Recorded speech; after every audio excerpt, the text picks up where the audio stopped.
Well, hello. I thought it might be interesting to go over what the differences are between the Mark V LAR Grizzly, which I fired in a video that I posted a month or so ago, and the regular 1911.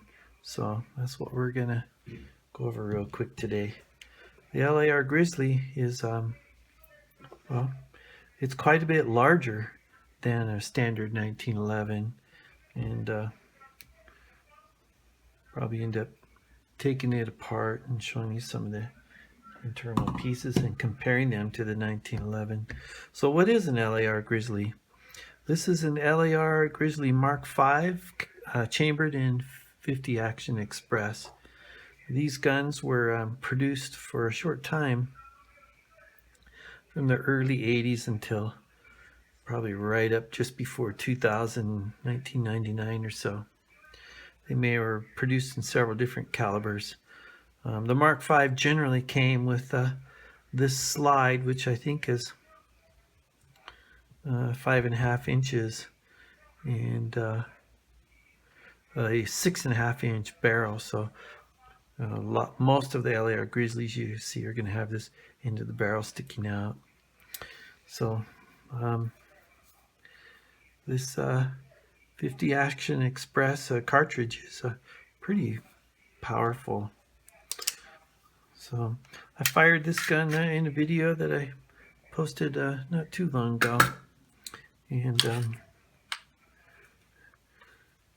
so it is empty and we are ready to talk about it.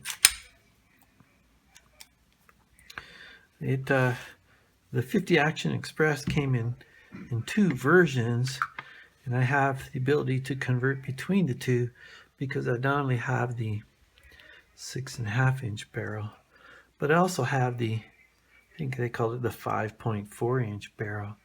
Now when this barrel is installed in this slide, instead of having just this bushing up here, I think it was pretty common, or maybe they all might have been that way, to have this bushing style recoil compensator on the end like that. So anyways, the 50 Action Express round is a big one. We can compare that to the 45 ACP. As you can see, there's quite a bit of difference there. The 45 ACP, depending on the weight of the bullet, and it will have a muzzle velocity from anywhere from 800 and some odd feet per second all the way up to 1350 feet per second, and giving you 360 or so foot-pounds all the way up to almost 600 foot-pounds of energy. The 50 Action Express, however, its velocity will be somewhere between 1450 and 1500 and maybe 60 or so, depending on the weight of the bullet right here. And its energy will be 1450 all the way up to 1600 foot-pounds. So at the time this was produced, this was the most powerful handgun cartridge available, which of course competes with the Desert Eagle 50 Action Express. So since the bullet's bigger, let's take our magazine out of the Remington Rand. We'll talk about the Remington Rand here in just a second.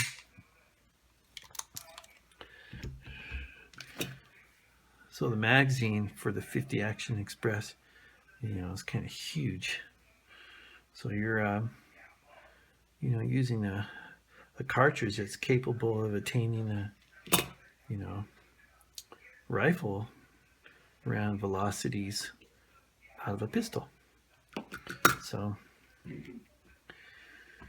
let's get into both of these for a few minutes and start comparing the differences between the LAR Grizzly 50 Action Express and my Remington Rand 45 ACP 1911. This was made during World War II. So this is actually quite an old gun. The way I understand it was Colt had the contract to supply 1911s to the military, but it didn't take them too long to figure out that they weren't going to be able to fulfill their contract all on their own. So they subcontracted out to some other companies, like Remington Rand, for example. Another one I know of is the Singer, the same company that made the sewing machines. So let's go ahead and take this apart and let's look inside. The spring on this is pretty stiff, so hopefully I can control my recoil spring here and take this apart. So I've turned the bushing and released the spring tension. Now we're going to slide this, move the slide back so we can remove our slide stop. And how you remove it is you line up the slide stop with this little notch right here. There's two notches on this slide. This is where the slide stop engages with this little notch here sticking up to hold the slide open. And to remove the slide stop, you just slide it out through where this rounded opening is right here, a groove right here on the slide. And then we can move our slide forward and remove it from the frame. So we'll just put this right here. We'll do the same for the Remington Rand. Take that apart. Gotta be sure to keep control over this spring here as this comes apart, or it'll go flying across the room. All right, then we should be able to slide our slide back.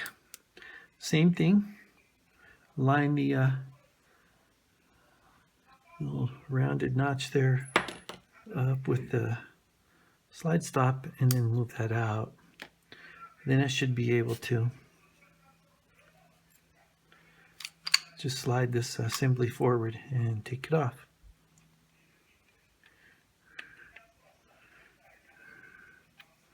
There we go.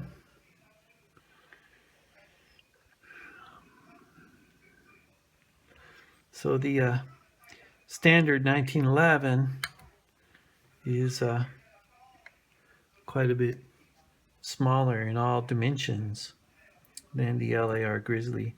Both of these, by the way, I'm using a full-length recoil guides here. The LAR Grizzly comes from a manufacturer with this standard kind of shorty recoil guide, which I didn't like very much, in this plug right here.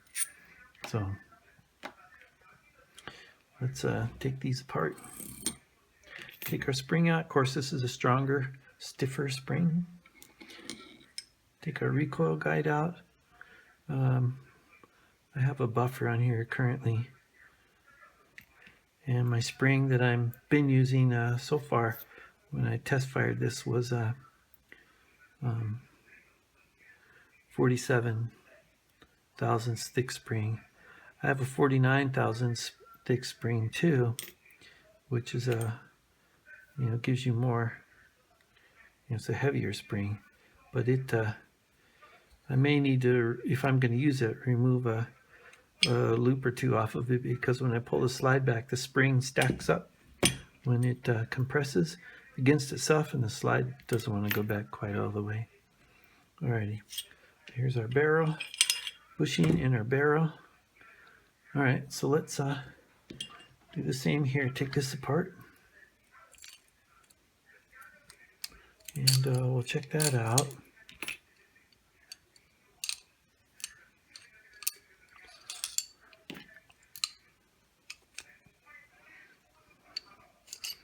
Here's our 45 ACP bushing, and standard 1911 barrel from World War II. So this Remington Rand was produced probably, I don't know what year exactly, but 43, 44, 45 in there somewhere. So here we're comparing our two barrels, 45 ACP, 50 Action Express. So the barrel's huge. And remember, I have the 5.4-inch barrel. It's slightly longer than the standard 1911 barrel.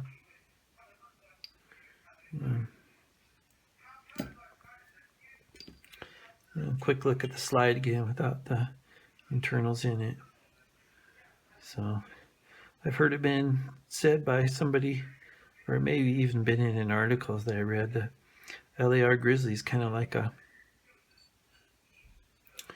1911 on steroids. It's big, it's heavy. Okay, so I thought for fun we would put the LAR Grizzly back together with the 5.4-inch barrel and the bushing style recoil compensator on it, so you can see what the difference is in the way it looks. So we'll put our 50 Action Express barrel in. We're going to use the shorty recoil guide instead of the full length for this. Put that in. Get our recoil plug. It may fall off, so I usually don't put it on quite yet. Oh, in fact, you know what? It'd be a heck of a lot easier if I go ahead and put on my compensator first. It's real tight. I'm not able to turn it by hand. As hard as I can twist on it, it doesn't go all the way. But LAR Grizzly made these wrenches, and this one is the one for the LAR 50 Action Express. So with this wrench, we can crank this compensator over all the way. Probably a tiny bit more. All right. Hopefully it didn't go too far. Then we can put in our recoil guide and our spring and our plug, which may fall off as I go to put this all back together, but that's okay. Let's put it back in.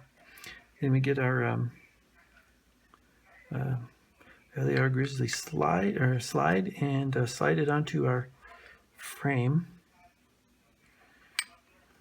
Now I need to line up the hole in the link with this hole right here, so that my slide stop can go in. Before we do that, let's make a quickie comparison between slide stops. Here in my left hand is the standard 1911 45 ACP slide stop, and compare that to the LAR Grizzly 50 Action Express.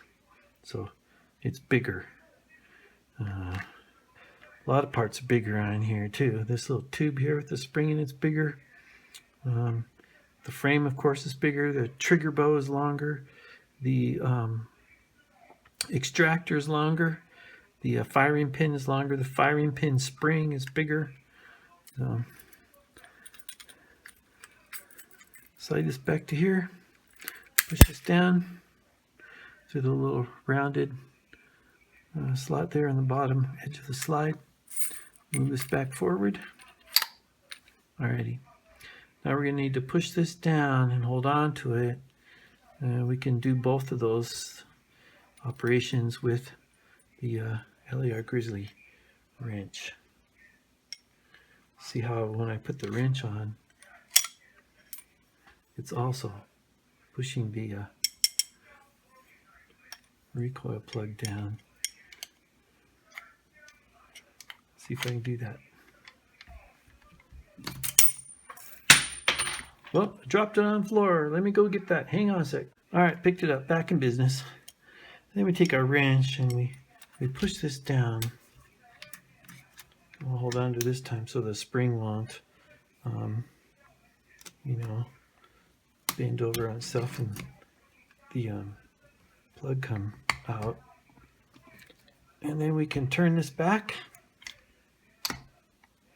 So you have to keep the wrench pushed down so that it keeps pressing this plug down so the bushing can get past it.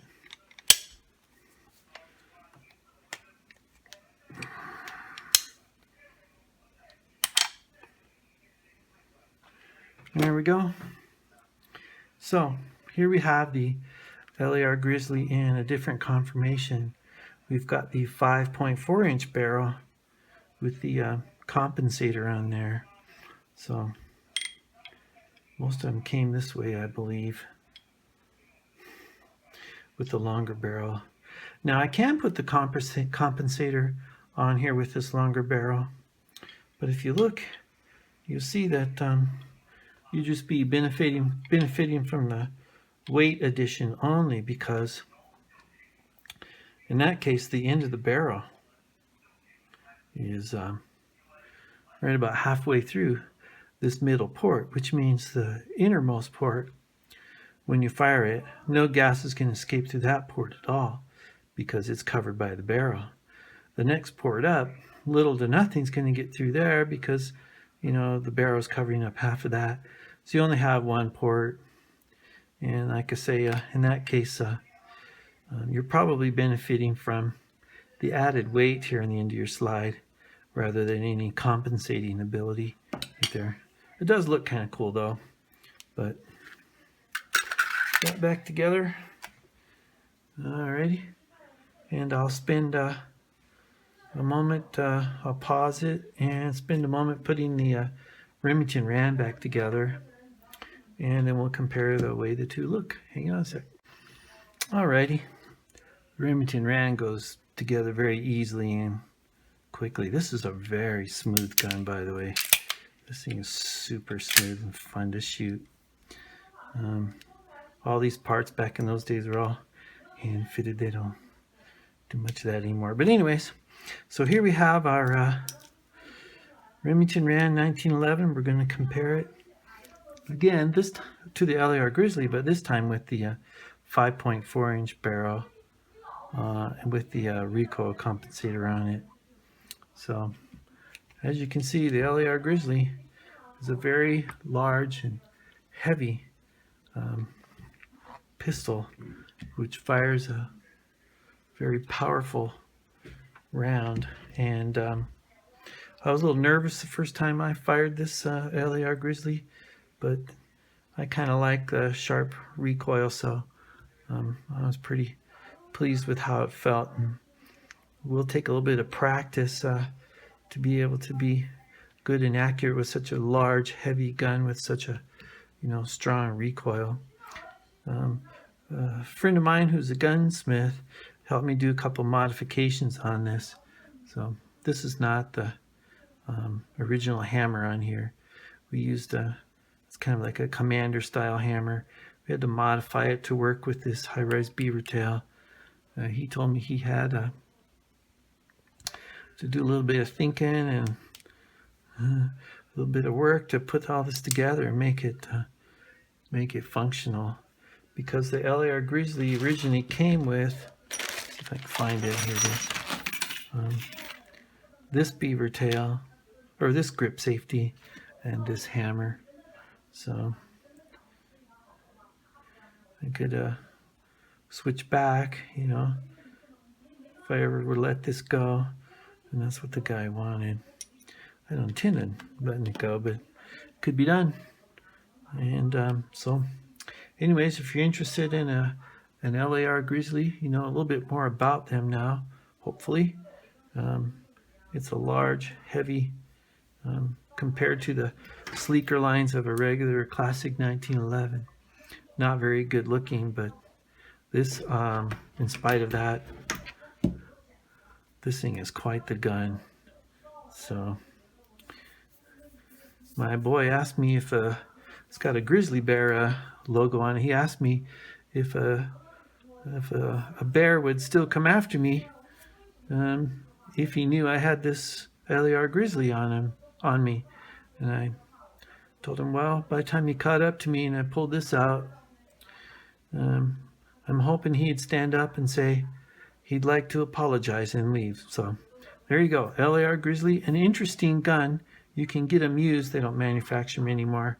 And it's been really fun to fire. Have a good day.